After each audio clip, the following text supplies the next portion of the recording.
ગુજરાતમાં કોંગ્રેસને વધુ એક ઝટકો લાગ્યો છે। કોંગ્રેસના વધુ એક નેતાએ રાજીનામું આપી દીધું છે। રાધનપુરના પૂર્વ ધારાસભ્યએ કોંગ્રેસથી છેડો ફાડ્યો છે।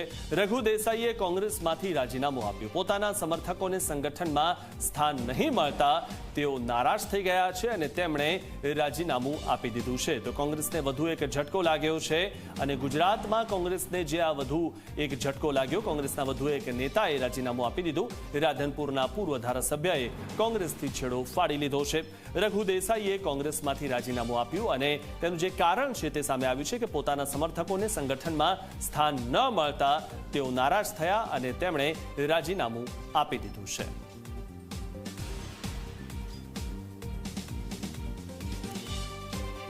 રાધનપુરના પૂર્વ ધારાસભ્યએ કોંગ્રેસથી છેડો ફાડ્યો છે અને તેમનું જે કારણ છે કે તેમણે કેમ છેડો ફાડ્યો, ત્યારે સૌથી મહત્વની વાત એ સામે આવે છે કે પોતાના સમર્થકોને સંગઠનમાં સ્થાન ન મળતા તેઓ નારાજ હતા અને તેમણે રાજીનામું આપ્યું।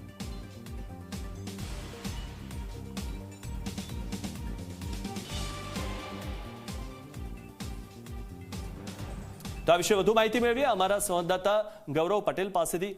ગૌરવ, જે રીતે ગુજરાતમાં કોંગ્રેસને વધુ એક ઝટકો લાગ્યો છે અને રાધનપુરના પૂર્વ ધારાસભ્યએ કોંગ્રેસથી છેડો ફાડ્યો છે, તેમનું કારણ જે સામે આવ્યું છે, શું વધુ માહિતી?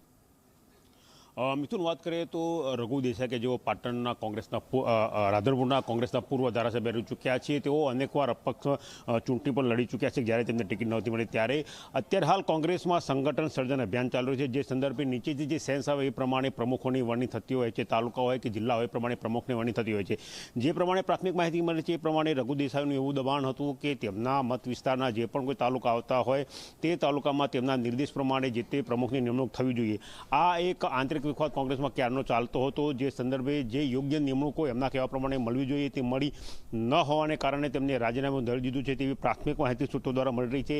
એક માહિતી એવી પણ મળી રહી છે કે તેમના સમર્થકો સાથે તેઓ પોતાના નિવાસસ્થાને હાલ બેઠક કરી રહ્યા છે। બીજી માહિતી એવી પણ છે કે કોંગ્રેસ દ્વારા તેમને મનાવવાના પ્રયત્નો ચાલી રહ્યા છે, પરંતુ હાલ એવું ચોક્કસ સૂત્રો દ્વારા જાણવા મળી રહ્યું છે કે રઘુ દેસાઈ કે જેઓ રાધનપુરના પૂર્વ ધારાસભ્ય છે તેમને રાજીનામું ધરી દીધું છે। મુખ્ય વાત એ છે કે તેમના સમર્થકોને જે સંગઠનમાં સ્થાન મળવું જોઈએ તે મળતું ન હતું, જેના કારણે તેઓ નારાજ ચાલી રહ્યા હતા। મિથુન।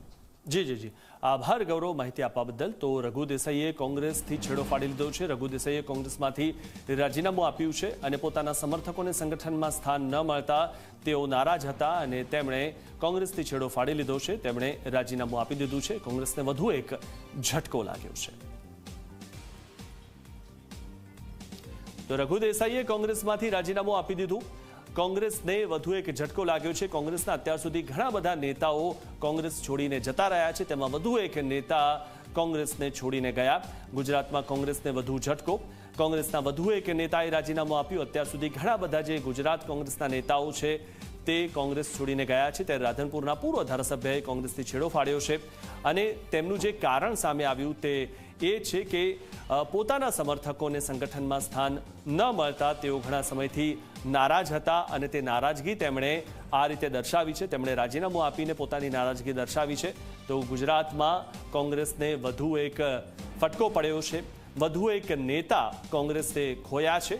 ત્યારે તેનું કારણ જે છે કે તેમના જે સમર્થકો હતા તેમને સંગઠનમાં સ્થાન નહોતું મળતું અને જેના કારણે તેઓ નારાજ હતા અને તેમની જે નારાજગી છે તે તેમણે વ્યક્ત કરી। નારાજગી તેમણે રાજીનામું આપીને વ્યક્ત કરી છે। રઘુ દેસાઈએ રાજીનામું જે આપી દીધું છે અને હવે તેઓ કોંગ્રેસમાં નથી રહ્યા। તો ગુજરાતમાં કોંગ્રેસને આ રીતે વધુ એક ઝટકો મળ્યો છે। કોંગ્રેસમાં એક સાંધો ત્યાં 13 તૂટે જેવી સ્થિતિ સતત થતી હોય છે। દરેક ઇલેક્શન વખતે આ જ પ્રકારની સ્થિતિ થતી હોય છે, પછી તે વિધાનસભાનું ઇલેક્શન હોય કે બીજા કોઈ પણ નાની ચૂંટણીઓ હોય, ત્યારે કોંગ્રેસમાંથી નેતાઓ રાજીનામું આપીને બીજા પક્ષમાં જોડાતા હોય છે।